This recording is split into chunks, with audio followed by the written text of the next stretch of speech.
Welcome back to another episode of the Gap Down Backer podcast. Today we have Scott Palte, the head football coach at Lima Central Catholic here in Ohio. Coach, how are you doing? Good. Thanks for having me on, Nick. No problem. Thank you for coming on, Coach. I appreciate it. I'm glad I was able to get your stuff from your assistant, Coach Sheld, who's also on another episode of this. But I mean, for coaches who don't know you or haven't had the opportunity to talk to you or see your program, how did you end up at Lima Central? Yeah, I started coaching at Columbus Grove in '97. Spent 8 years there as assistant. I became the head coach there, working with Jerry Cooper. Had some real good years. We won the state title in '03 with Jerry as head coach. I was defensive coordinator, and then I head coach from '05 to '11 at Columbus Grove, and then I took a year off in '12 and came back in '13 to be an assistant here. Really just had no thoughts of being a head coach again. You're kind of just happy being an assistant where you get to just coach. We both assistants, all that goes, where you get to just focus on football. And then that winter, Jerry took a job in Tennessee, and this job came open, and I was willing to take it with great kids and a great staff. And I've been here. This was year 7 this past season. It's been a great place and had a lot of great kids and had some great success. And it's been a lot of fun and just an excellent group of young men, excellent staff here to work with, and it's real enjoyable. Now, before we get into kind of your Jet series, and that's kind of what we're going to hit today, why do you think you guys have been so successful there? Because really, it's funny. Lima Central Catholic and Toledo Central Catholic both have fantastic football programs that are highly successful. Why do you think that is that you've created such success up there? We're really good kids. Our kids are very coachable. They work really hard, and obviously to win football games, they're also really talented. That also helps as well. And our kids have done a great job of being unselfish and sharing the football and wanting what's best for the team. Our kids don't have any egos on this team. They care about one goal, and that's winning. And we've had a lot of success these last 4 years, and I think it's just a great group of kids and we're great assistant coaches. You mentioned Kevin Shell, one of our great assistants. I was talking earlier about our offense, and just a great group of people with great kids, and real easy to coach, very coachable, and that makes the job real easy. Well, that's good. And now I gotta ask you. I mean, why? Before we even get into the Jet series, why the wing T for you? Why is that your offense to go? Is it because you played in it? Is it because you've always been around? Is it what made you want to run the wing T there at Lima? I would get dates back to probably the mid 2000s. I was coming off my second or third year at Columbus Grove, and I didn't really think we had much of an offensive identity. We ran some wing T style stuff, but there wasn't a lot of rhythm to it. So assistant and I decided we were going to head to the Wing T Clinic, the National Wing T Clinic. At that point, it was in Erie. Now it's in Pittsburgh every year. And we went there and just wrote down everything, took every idea how we could make it fit, and really kind of fell in love with the Jet series and what we could do with the Jet, what we could do off it, the counter game, the play action, I guess you'd say a little bit of maybe an orthodox thing, what people were doing. The jet sweep was kind of relatively not a mainstream of a whole offensive basis like we use it. So we decided to go with that, and we used it, had some real good success at Columbus Grove my last 3-4 years there with it. And actually when I got here, and honestly, this is, good lesson for coaches. I got here when I first got here, I actually switched to the Tony Franklin system. I was good friends with Mike Fell. And my first 3 years here, we actually ran the Tony Franklin system, and I learned a valuable lesson about coaching, and that was make sure you coach what you know, because I didn't know squat about Tony Franklin and spread offense. And it took years. I hung it up and went back to something I thought I knew a little more about, the Jet series and wing T style. We ran that the last 4 years and had a lot of success. It took me a while to learn that lesson. Make sure you coach what you know. Don't try to be something you're not. I wasn't a spread coach. We didn't run it very well. And we've settled back into the Jet, and we've evolved it, done some different things with it, and our kids like it. They enjoy it. They like the opportunity that our slots. We have slots on each side. They can both get a chance to block for each other, run the ball. Our fullback gets to carry the ball. Our kids really like our offense, and they like to be involved in it. Now, it's funny you mentioned Coach Fell because he's been on here as well. We talked about that whole Tony Franklin system and his process of. He was not happy when I said I wasn't going to run to Tony Franklin anymore. He'd act like I had, shunned him for life by wanting to switch back. The thing is, though, like, the amount of hours he studied, and he went down to Florida, and, like, he knew that offense front and back, too. Like, that's the level of depth he knew it. To your point, that's what he knew. But I always love asking wing T coaches this is, and whether they run either one, it doesn't really matter. Why jet over rocket? Why did you fall in love with jet instead of rocket? It's always that conundrum. Some coaches run both, but every wing T coach has either the one they will major in that year or a favorite. Yeah, we liked jet when we were first putting it in. We like just the play action fakes, having the back go right off the quarterback's fake. Okay. Like that better. Actually, with our kids, we thought the jet was easier to install when we first started putting it in. Just hand the ball off. We didn't have to toss it. We like some of the plays off of it better. And it just was that. I think both are great schemes, and we felt like being a small school and having kids playing both ways, that we had to pick one or the other to base our offense off of, and we chose the jet, and that's kind of what I've stuck with all my years of coaching, is the jet, and that's kind of the basis of what we do, and that's what we build around. Okay. Now, I know I've asked Kevin this before, and I can never remember. Do you pull your guards on your jet sweep, or is it like a full reach, like a normal? Well, normal is probably a bad word. Like the other wing T coaches. We actually have three versions. What we have one we call the jet, which is when we pull our guard. Okay. What we call speed, which is when we have our guard not pulled, stay home, and then we run an avalanche scheme, which we bring our receiver into a bunch formation, and we have him crack and the fullback kick out. So we kind of have three versions that we run. Pulling and not pulling, it just depends on, I guess, each of our personnel, our opponents. If we've got a defensive tackle who's a, small, quick as heck guy, and we're afraid that he's going to shoot in the backfield, we won't pull.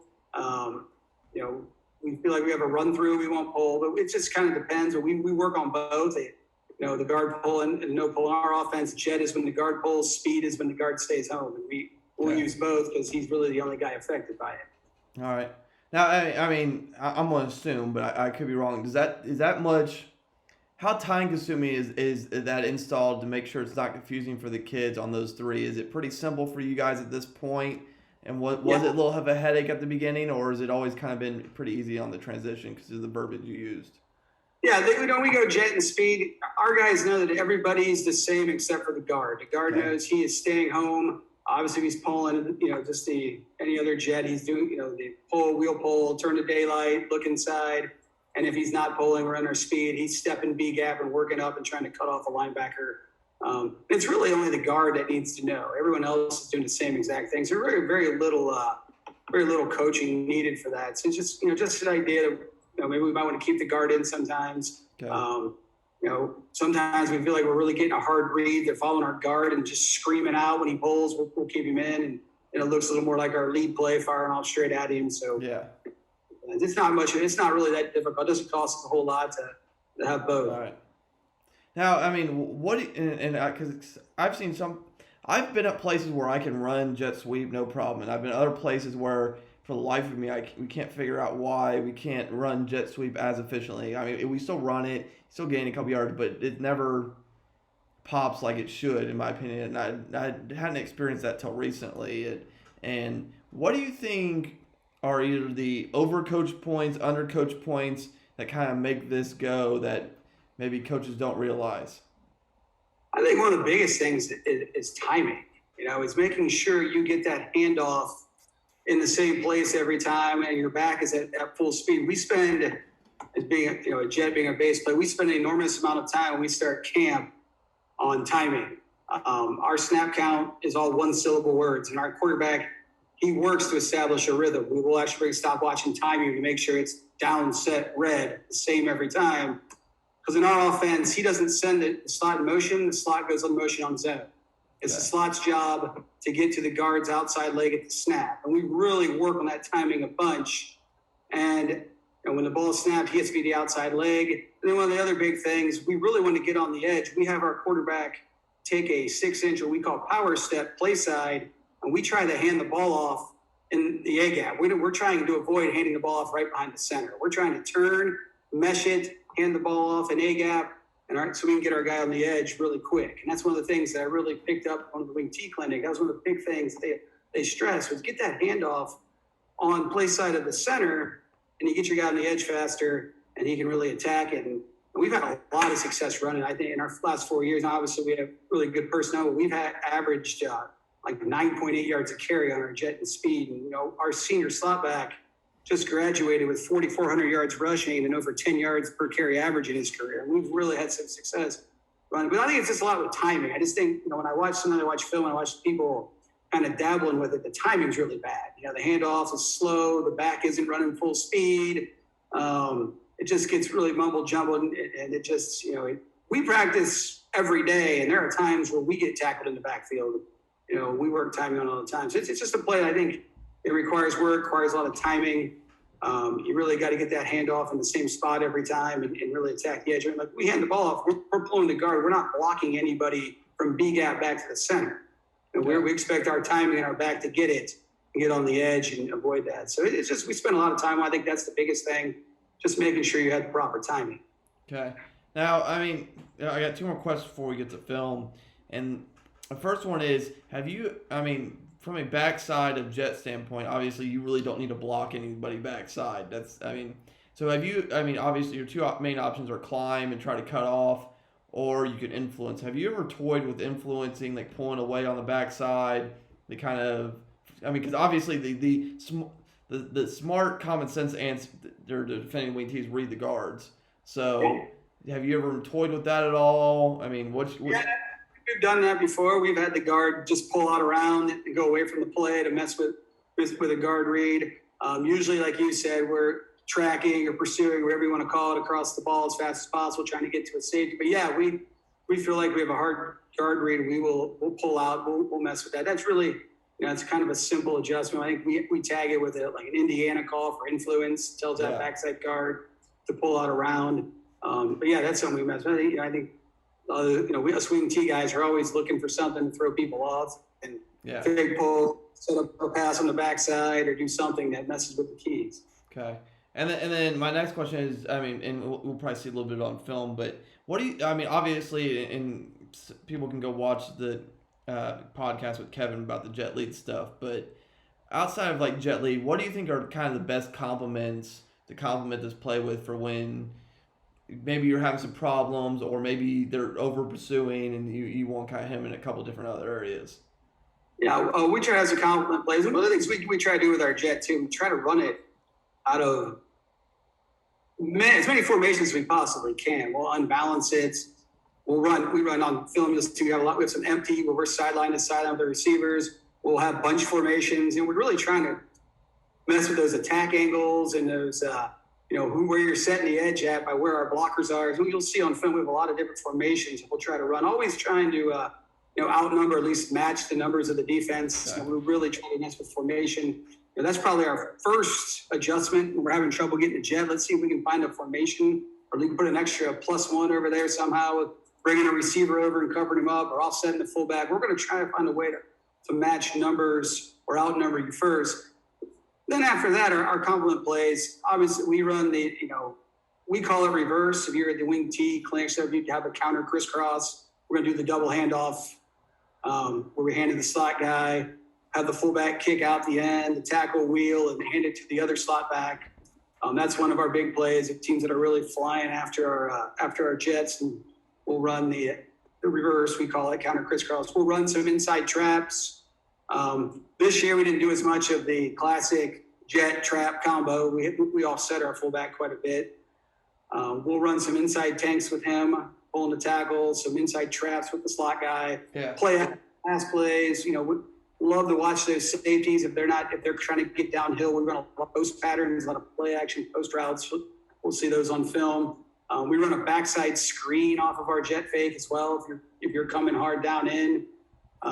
take away our traps or our reverse, we'll run backside screen. So we really try to build off it. I think every time we look at how we're going to run a jet or a speed out of a formation, we're going to try to build in an inside play, a counter, and a play action. We're going to have a set of 4 with each formation of each jet or speed, just so we have something to counter with. So, we have found those plays were probably, like I said, the reverse play is probably our best. So get that full flow going one way and hand the ball off to our other slot guy coming the other way. Okay. That's been pretty successful. And just throwing over the top. That's been good for us too. All right. The first thing I have some jets and speeds that we're running. Here we got the fullbacks offset. Sometimes we'll just offset him to add an extra blocker.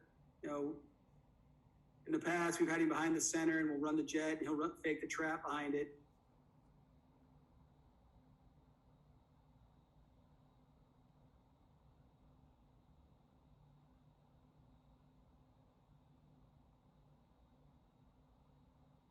All right, so with our blocking on this, I think everybody's got pretty similar blocking. We're trying to, our Kevin Sheldon, Ryan Betts, our line coach, do a really good job with our tackles, really emphasizing not to take that 45-degree angle step at the end, to make sure they're taking, a reach block, a bucket step, they call it, and trying to punch with that inside hand and work their butt and shoulder around this guy instead of going diagonal at him right away.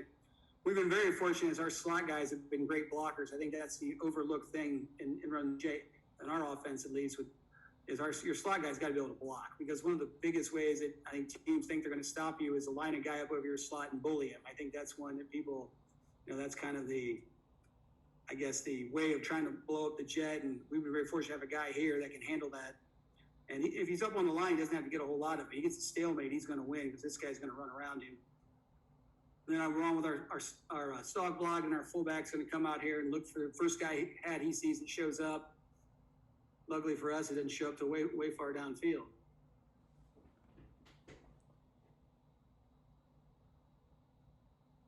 And our back's trying to stretch it. He's trying to go hash numbers sideline. What we found the last couple of years, though, usually most teams are going to have a guy wide. We have to cut. So we've really worked on reading that block and seeing the blocker's numbers out there in space and cutting on it. Here's our empty set.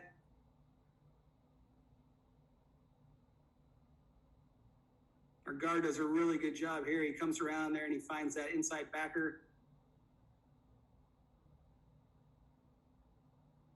Now, out of curiosity, like if you're a receiver backside of this, is there a rule safety? Is there a rule just? I mean, how much do you mess with that? Because I've had kids fake routes on this before. What's your typical rule backside?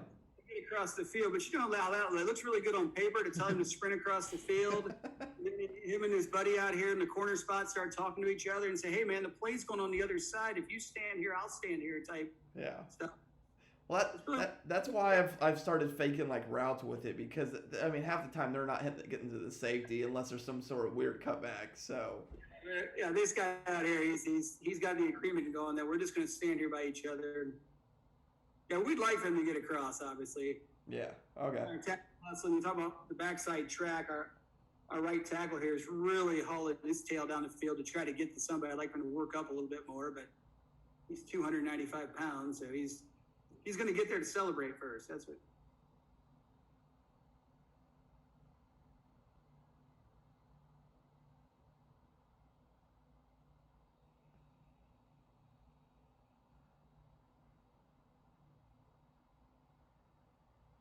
No, see, this is I love running jet out empty personally. Like this is our best look this year to run it out of, was to get it empty and spread people out. Well, we give this formation to the field. Yeah. We get a lot of overload to the field.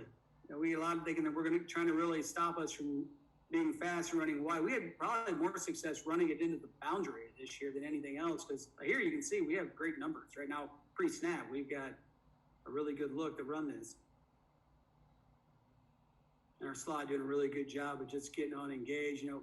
The slot guys, we don't ask a lot of them. We keep it pretty simple. We just tell him, dance with defender. All you got to do is just get in his face, take him whichever way he wants to go, and our back will cut off him. You don't have to kill anybody. Just get in the way. Yeah.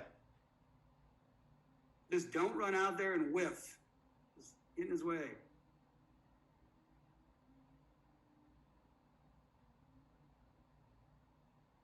And this would be our speed. Our guard doesn't pull here. He takes a good angle and gets into this backer. Now, how much do you, that bubble that your running back there takes after he gets the handoff? How much do you work that in practice? We'd say 3 yards when we start. Yeah. And some guys are maybe not quite quick enough to be 3 yards deep. Other guys maybe 2. We just kind of work with it and gel with it. The whole point of it is if you run straight down the line, you're not going to read a block. You can't see anything. Yeah. So you got to have a little bow back so you can get your head turned and your shoulders square to the line and read these blocks out here. So if this, you're seeing button numbers here, you cut up inside of it. If you're seeing, this shoulder pad, you're running around it. So yeah, you got to get a little bit. We start with 3. Some guys at 1.5, 2, but 3 is about the limit. Okay. Now, and then my other question for you, because I've realized this after 2 years, when you have a tight end in and you run to the tight end, have you found that's probably the most underrated blocker on there? Because just from my experience, if he gets destroyed, jet sweep isn't working. Even if he's still technically engaged, he loses any ground, you're screwed. Yeah, we don't run much tight end. We want a double slot. When we get a 3-man service, it's usually because we brought a tackle over. All right. We have I think there's a couple of tight end plays in there. We just haven't really had a tight end body. So we usually stay out of the double split end, double slot fullback look, and this empty look where we just take the empty look is just our fullback leaving the backfield and being the second receiver on the trip side, just adding him out here. That's all we do when we go empty. But usually when we go 3-man service, we bring the tackle over, and usually that's when you get those teams that want to walk up a guy on the slot who's a monster. And that reduces him back down over the 3-man surface so we can have a big guy on big guy. That's usually why we do it. Yeah. Okay. Now, here's some of the different looks we get too. Here's the end guy wide. The tackle has no one over him. These guys really got to communicate. We say when you draw up the play, I think everybody who runs a jet says, the tackle has the first guy past B gap. The slot has the second guy past B gap. That's how we teach it. Sometimes that gets messed up. You get 2 wide guys here, and here you see that the guy you would think the tackle would block, the slot takes, and we cut up inside of it. And these guys do a good job of just getting on. It's really our emphasis. Just get on somebody. Get on somebody, and we'll cut off you.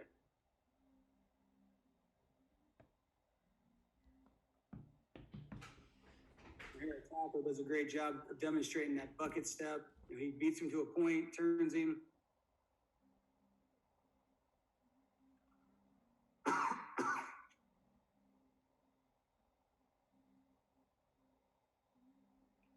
This is we talk about just getting on people. This guy blocking right here, this slot back right here is 5'5", about 140. Just take this stand-up end, this outside backer, take him wherever he wants to go. He wants to go out, then ride him out. That's all we ask of him. Just get in the way.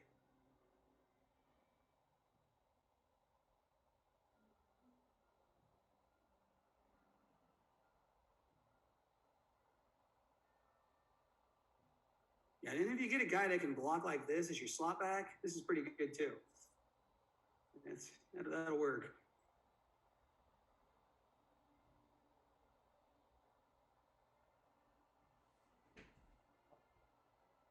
Now here's a real funky look. We got 2 guys out real wide here. We tell our guy to cut it, to try to take it to the sideline. He does a really good job of realizing that's not going to work and cuts it up in behind. We've got all these defensive linemen we didn't have to touch here in the middle that are just running down the line and can't get there in time. That's a good cut. Really Jeez.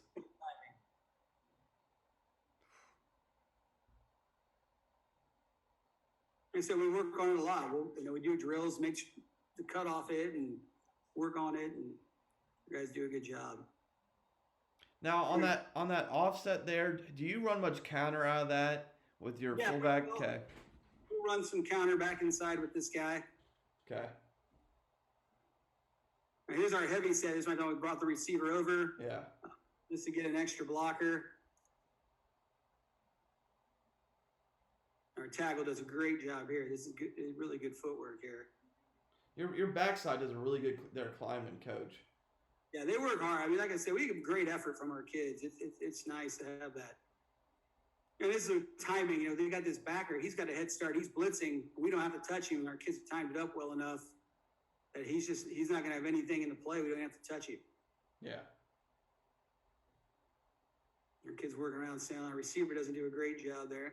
Now, when your center gets a guy that's aggressive like that, do you ever tell him to cut and just make his life easier? Yes, we will definitely tell him to cut. He probably should have cut here. He should have stepped harder play side to begin with. Slow that guy down some. Well, I know some people that like if anything before the 3 don't worry about. But again, some people have just unfortunately athletes, and some people are able to blitz a linebacker and run through. So you got to be. We tell our guard if you're spooked or you're scared that guy's going to run. You don't have to pull. We give him some freedom. We think that linebacker shoot in there. We'll tell him, hey, stay home. If you think that's going to be a problem, then. Yeah. And like on film, you can tell too if one of these down guys is 5'10", 180 wrestler type who's light, ultra quick. We won't pull that night. Obviously, that guy's going to blow it up. He's good. So especially if he's playing in a 3. Here's what we usually do in this heavy set. We bring this guy over. We usually have him crack. He usually comes down, and then we have the offset fullback take that flat player. Yeah. That extra blocker. Now, this is one of those instances. This team here has a really good defensive end, so we have brought the receiver over to match numbers, and we're going to double team him.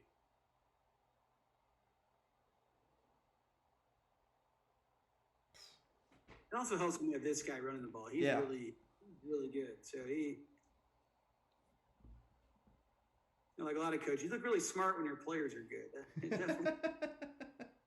I could have run about anything we wanted handing the ball to him. Here we go again. This receiver's cracking down, and our slot's going to work up this time. He sees it. Should have kept going, but a little something different, a different look, a different angle. That guy's used to getting blocked by the slot. Now he's going to get blocked by the receiver. Here's a tight end look for you there, Coach. We've got an empty tight end look here just to give an extra gap. The defense didn't really adjust well to it. He didn't even get covered, so he can release up. That's the thing I'm just noticing over how well your guys get to the second level. I'll say it again because it just it's very noticeable. Do you do anything in practice to work on that and push that culture? To me that's culture right there. Is that much effort to get up to the second level? We do a lot of hit out drill. We'll stick the ball on the 20-yard line to start practice during 2 days. Yeah. And we'll run a jet, and the entire team has to get over to that other end zone corner. Yeah. Right? You're going to that corner. We'll go the other direction, and all of you have to sprint to the left corner. So, we're trying to get that even without pads, just the hustle part of it, just the sprint. We stress you're not working hard. We'll sub somebody in for you. So, that's a point of emphasis. We want to hustle because we really try to emphasize, get across the field, those lineman guys, they like it when this little DB's not seeing them coming and they can just plow them over. So, we're always pushing, hey, get down here, make the block. Yeah, our kids do a really good job. They have great effort and great hustle.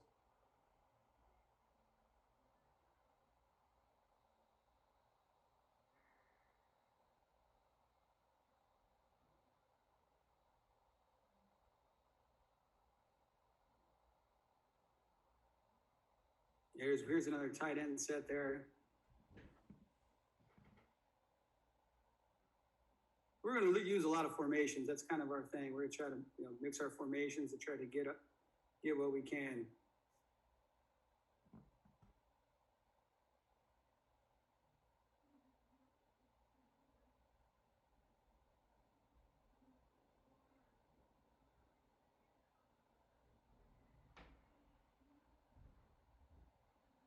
Here we're talking about the 3-man service. We brought this guy over. We're going to run this out of what we call our jumbo formation. Stick one of our split ends down here at tight end on the backside and give a 3-man lineman service. Put 310 and 320 side by side here, double bowling balls.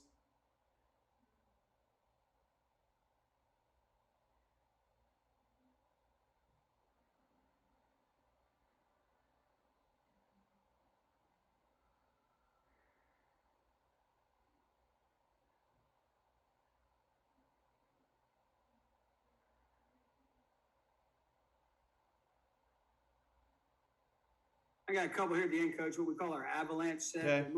We'll move in here. Once again, just to get a different blocking angle, and the split end of the fullback, the split end will block down, the slot will loop around him, and the fullback will kick out the corner. Just a different look, just some different blocking angles. We call it avalanche. We still pull the guard, still treat everything up front like jet, only we do a little different out here on the edge. All right.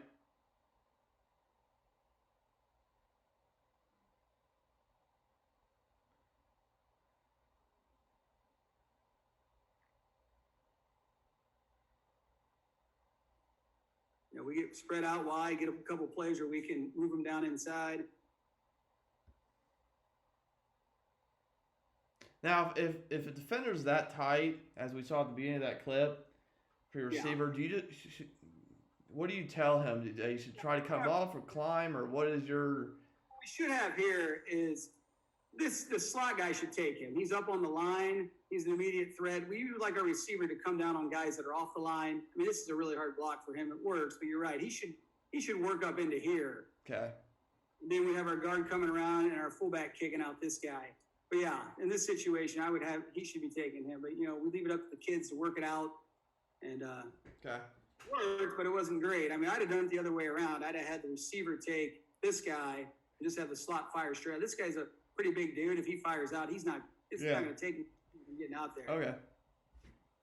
I mean, it works, but yeah, I see what you're saying. Our slot gets a good block. Well, I mean, we messed with some of that stuff last year, and that was always the discussion. Okay, and that's one thing I always talk to my receivers about is, okay, depending on the tightness, you need to adjust. Okay, it's more of a path. If he ain't there, then you're climbing and. Exactly. You can't give that immediate penetration. We've had that happen. Trust me. That guy is shot in there and blown it up. Now here he decides he's going to help on the end. I guess our receiver has been listening to too many combo block talk from Shelb, I guess. Not the lines. He was going to punch and climb here. That's funny.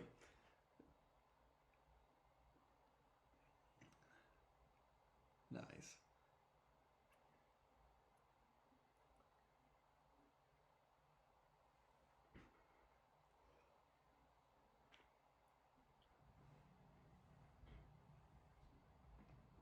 Yeah, here's where they decide with each other that, hey, I can't get that guy. The slot takes him. The receiver tries to block. That's a pretty lousy effort, but he's going in the right spot. Here comes our fullback to kick out the corner, trying to create an alley. I mean, that's really what we're trying to do. This play is trying to create an alley there.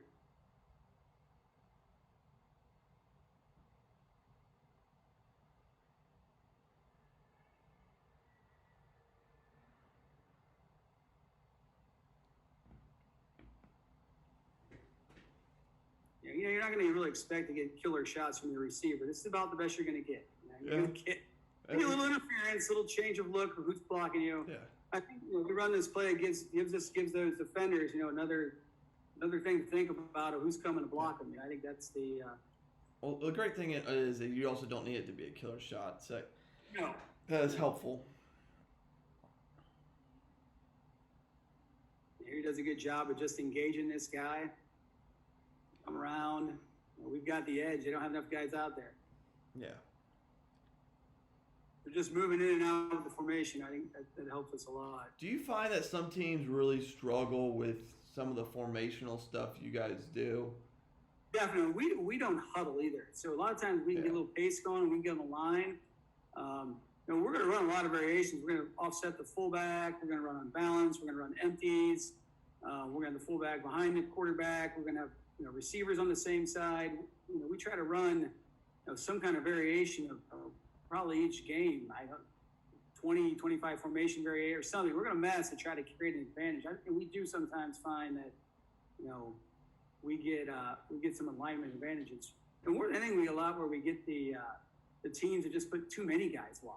I think a lot of times we run inside a little bit better because of being so conscious with the jet. Yeah. I have on a couple clips. Well, that's why I've kind of found is some teams will overreact on your jet and give up some easy gaps. We had one team do that this year. We were able to run just belly and inside just because it's wide and they didn't have people in the box. Everybody was outside of it, and so they did that for their varsity and their JV against us, which I thought was an interesting little tact. Yeah, I like to say we did a lot empty here again. That was good. That was a good for us. I think the lead was probably our best play of the year. We had a lot of success running lead. So here's, I guess, we did run a little bit of gun speed too. Now you've got, the slot is in the backfield. You've got the same role. He's looking for that number 2 guy. Here we're trying to get that motion guy to be on the tackle's inside leg at the snap to time it up.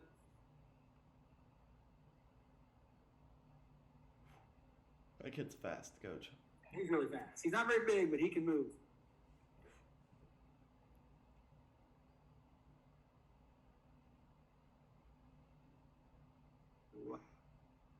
Here's Jumbo. Like I said, having the 3-man surface. Yeah. Yeah, and I think here's what you're talking about. Formation wise, we've got 6 guys back here on 2 when the ball snap. They haven't adjusted very well to this. They've got 3 guys on this side of the center. Yeah. And that's kind of our goal. We're trying to, use the eye candy and dress it up and try to, we're trying to fool you. There's no doubt about that.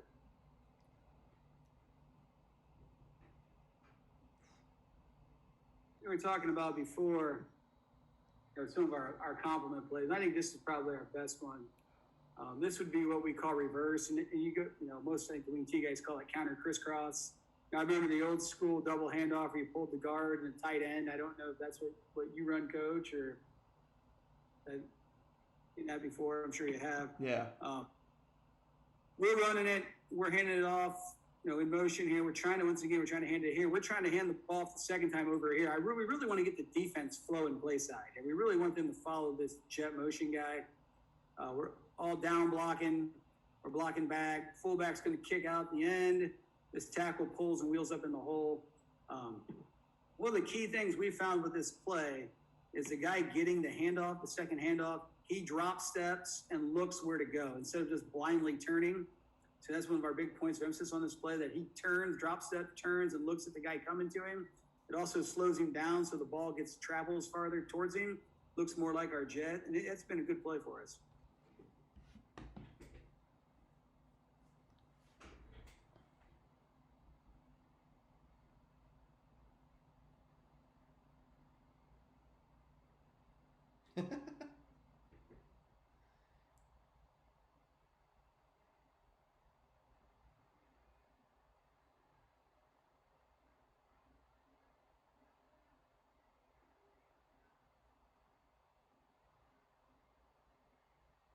That's well run, Coach. What's that? So that's well run.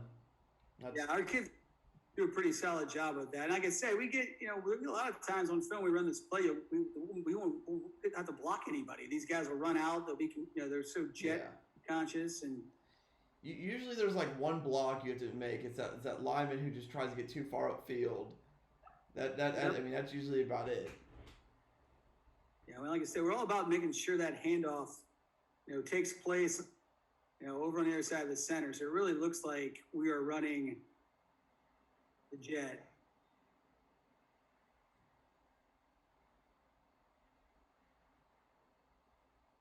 We're running out of one of our heavy sets.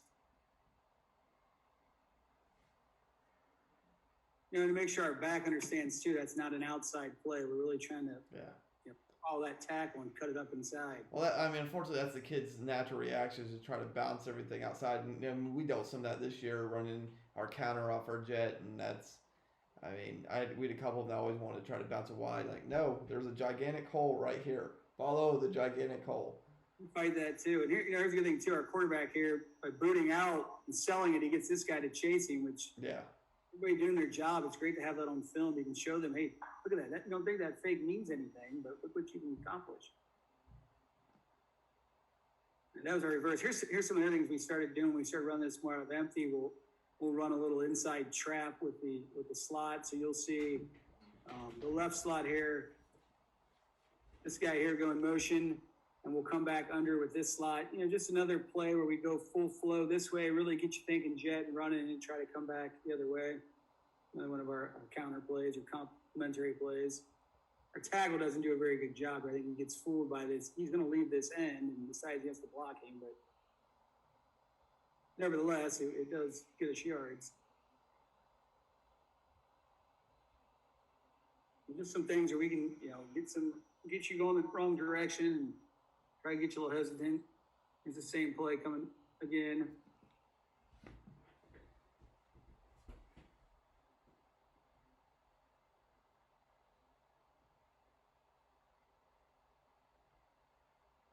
Ah, my favorite play. Here we go.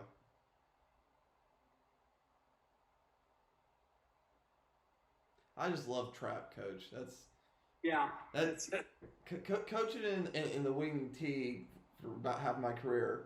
Under center trap, especially last year, became like my favorite play. It's just a play that pops whenever. Yeah, this one here is, we really get them. I think they're really jet conscious here. Yeah.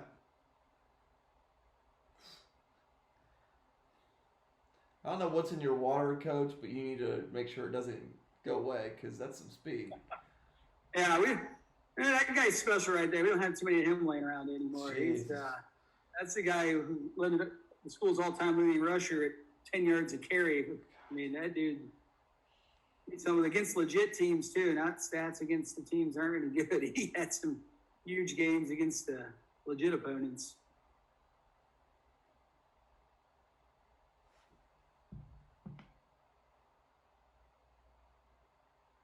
That was our game at Mogador last year. That's a heck of a place there. Oh, yeah. Oh, man, that impressive. Here, we're talking about the offset fullback.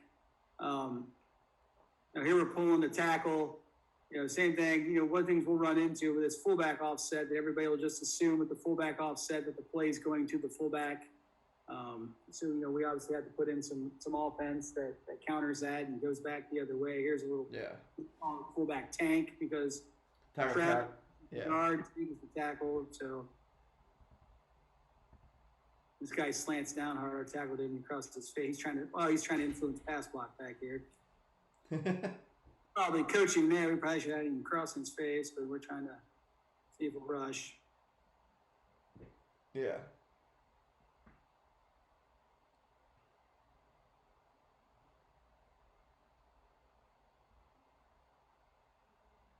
Obviously, see, we wear the wristbands and signal in. Same thing here. We think we're really going to get them creeping especially to the unbalanced side.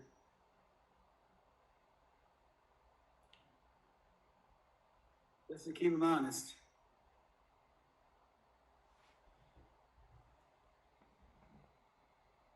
Oh, that's a toss fake. I don't know why that's in there. It's something good. Now, I said our snap count was down set red. This is some of the things we'll do to, teams can't time us up, some double counts, some slide motion, just to make sure. That's kind of our way of going on two, I guess you'd say. Yeah.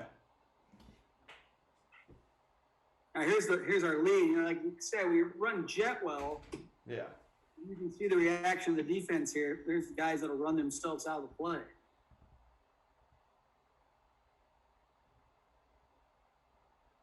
Safety comes down, he naturally thinks it's going outside, and one false step, we're going to run past you.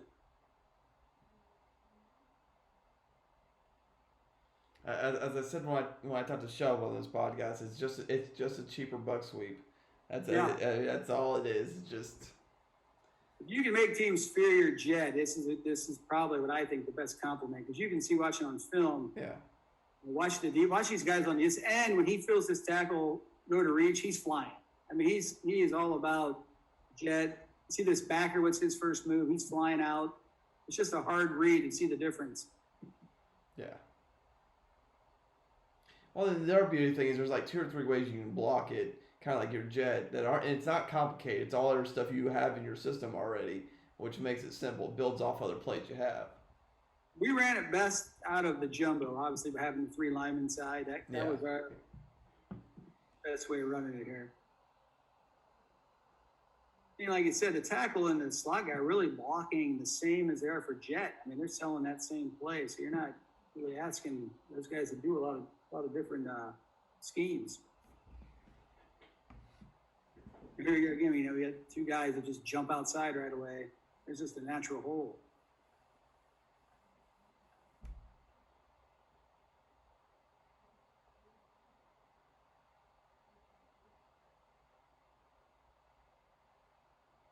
And then when you get running the jet real good, you get this look.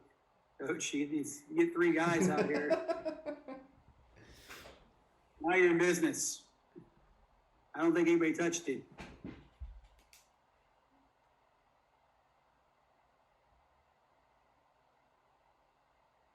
And then, like I say, kind of with our avalanche, this is a good play off our avalanche. Look at it. We got two guys wide again.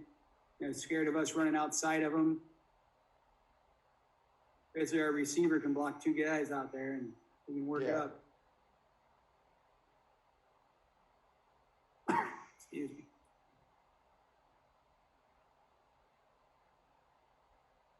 I'll get to some other plays, Coach. All right, you're good. You're good. Take your time, Coach. Now here we've taken our slot and widening just to take that flat defender out. Another way, another formation. It's going to get a guy running out right away. Good job by your receiver there, cutting off and staying with the block. I can't complain. Our receivers do a really nice job. Yeah. Lots of other things. Like, obviously, you guys the main thing I noticed early on was you all getting upfield, but I think your receivers do an excellent job of being selfless and getting upfield and continuing their blocks. And yeah, they do a really good job. They try to get on somebody.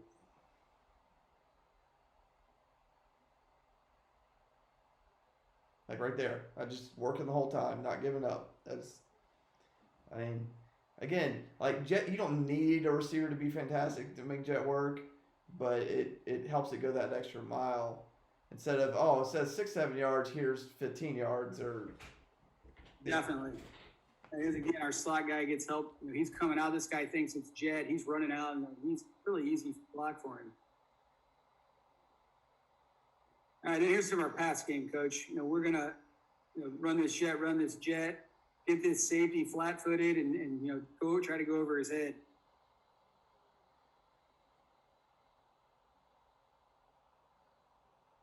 We really want to work this post route. We really want to keep these safeties from getting downhill. This is a big play for us to keep these guys honest.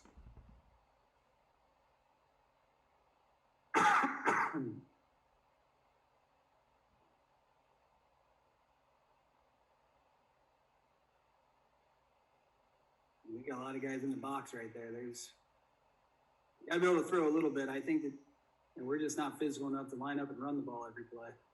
Well, yeah, and then the other thing that helps, especially when you're trying to run post routes, is when the free safety is at about 8 yards there, and which teams will start doing because they're trying to stop the run.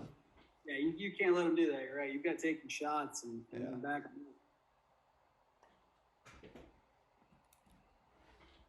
We just call this our jet pass. Our tackle should be reaching like a jet. That end will run out again. Our slot guy is what we call banana route, and our split ends run the pose. We'll run inside the heavy too. This looks like a very run-heavy formation. We'll just have this guy set up like it's jet.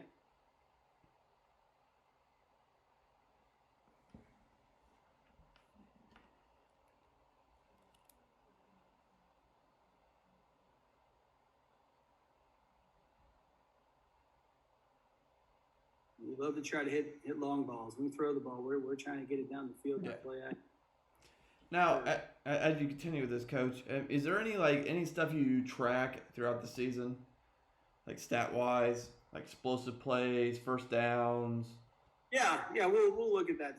Obviously, that stuff too. We're trying to look at how many, especially first down. How many times are we throwing the ball deep on first down? How many big plays are we getting? When teams are trying to back us up, are we continually trying to just run our heads against the wall, or do we need to throw a few more bombs and so forth? I think that's a big thing we look at. Making sure that in the looks we think we can make big plays, we're taking advantage of. Here's one of our another one of our compliments to empty. It's our pop pass. Oh, I remember Shelp showed me this last spring. God, this is beautiful. Again, especially the teams that want to take their safeties or rotate them or move them, just to keep them honest, or especially teams that want to bring a safety down and look maybe more like a cover 3 after the snap. Here we run it with a tight end.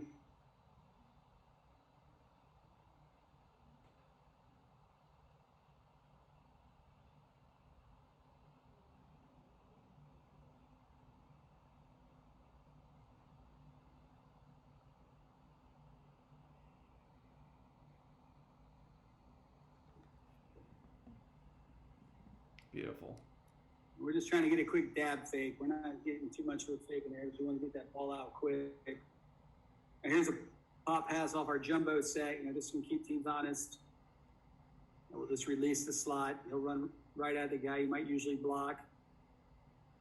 Yeah, and you don't need a great fake there either. From what I remember talking to him and watching some of y'all's film prior, is just like, that would be a great fake. The jet motion enough will sell a good portion of it for you.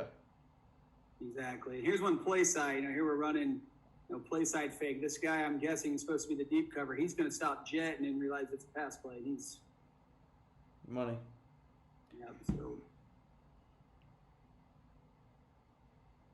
then we'll switch it up. We'll have the slot guy run the post and this outside guy running out. Usually on our jet pass play, we'll have the split end run the post. Here we're doing a little something different. We call it switch. Have the slot run it instead.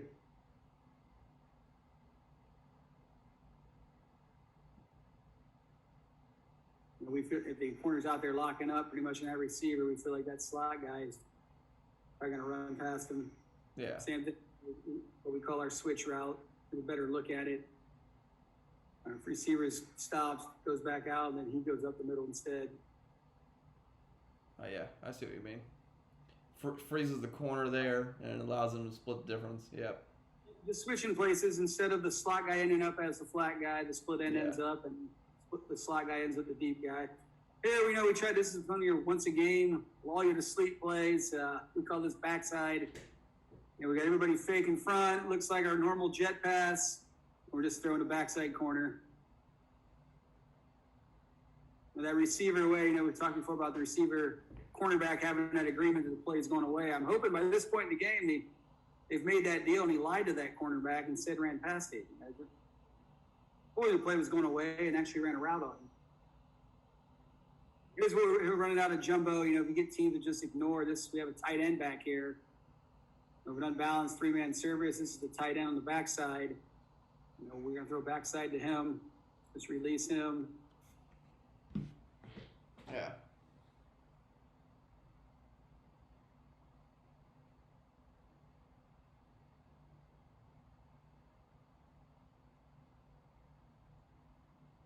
And then trying to lull him to sleep and get back away from him.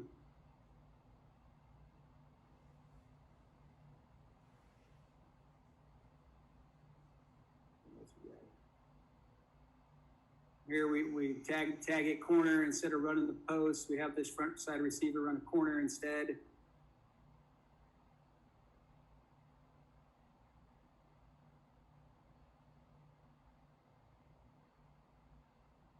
I'm trying to create big play action pass plays. I'm really trying to. It's hard to move the ball 4 or 5 yards a pop. We're trying to get a big chunk.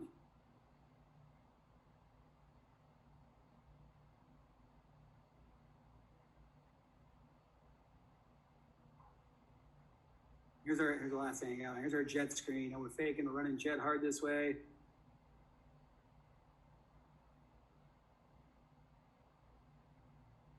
Just hopefully another something we can keep those inside guys from flying out as fast to chase down the jet when we run it.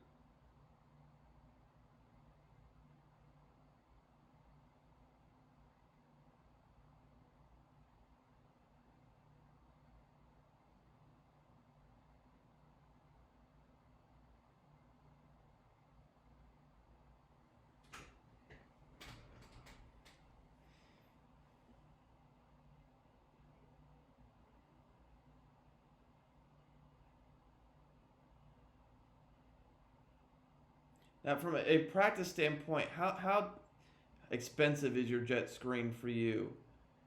Yeah, it does take some time. Yeah. A little bit of time having that tackle set up, count to 3. We have him take the outside corner, and the guard takes the flat player, number 2 there. Really, it's those 2 guys more than anything. But yeah, it takes a little time to get him to do that. This year we did it more out of the gun than we did under center. Okay. Showed a little bit of getting back and timing it up, so we didn't run it quite as much as we had. I mean, before we go, last thing I want to ask you before we go is there any last tidbits, thoughts, coaching points that you want to talk about for your Jet series before we wrap up here? I think if you commit to run a jet, like we said earlier, I think you got to practice it. If it's just going to be your play you throw in there once in a while, it's going to look like that. If you're just going to throw it to fool people. If you want to run it and commit to it and make it a base part of your offense, you got to work on it. The timing's important, getting the handoffs right, and getting the plays that come off it. Like I said earlier, we don't do anything unless we can run the play, an inside play, a counter play, and a play action off it. We don't want to be obvious and they watch us on film and go, well, they only run this now and I have everything off it. So we try to really make sure our offense builds off itself and builds on other things, and we can add or subtract throughout the year, and and try to find what works best for us. And our kids do, like I said, do a really good job of when we make adjustments and tweaks. So we run a lot of formations, we change things up weeks formation wise, and I think our kids have done a really good job of working with us on that. So I would say the biggest thing with the Jet offense is you got to work at it. If you're going to run it, you're going to make it a big part of your offense. You've got to practice it. You've got to build stuff off it and so forth. And our kids like it. They enjoy running it. They think it's different, and they like it. And they see it on watching college football, and they'll see it. I'll get a text, "Hey, coach, did you see so and so just ran this?" And it's something they take pride in. Well, yeah, and especially, I think what's kind of helped vilify some of it is that Tulane's kind of gotten the sets a couple times, and a couple other colleges that kind of, outside of the Armed Forces Academy, have occasionally gotten the set as kind of a change up. Jumbo set, with the tackle over, I don't know what game it was, just same kind of setup as our jumbo thing, and ran kind of a jet out of it. And our kids thought that was the coolest thing ever. They had three-man surface on the side they ran. I think they ran jet, or it was lead. It might have been lead or jet. I don't know at this time, but it was a play with our offense, and our kids thought that was really super cool to see Ohio State running something similar. So, yeah. So, coaches, contact information will be below. If there's any point of this you want to watch and rewatch, the tags will be below. Make sure you check out our affiliates and sponsors. Please like, subscribe, share, so this thing continues to grow. Other coaches can hear Coach, and this can just keep building. Thank you. And that was my email or want my number. If anyone has any questions or interested in this kind of offense or have some questions, feel free to contact me. They're more than welcome to email me or call me or whatever. I love talking football, so if anybody wants to talk some wing tee jet stuff, I'd love to sit down and talk. So any of you coaches like any info, feel free. Yep. So check below. All that information will be there. Please reach out to Coach. Coach does some great stuff. And then that was another episode of the Gap Down Backer podcast.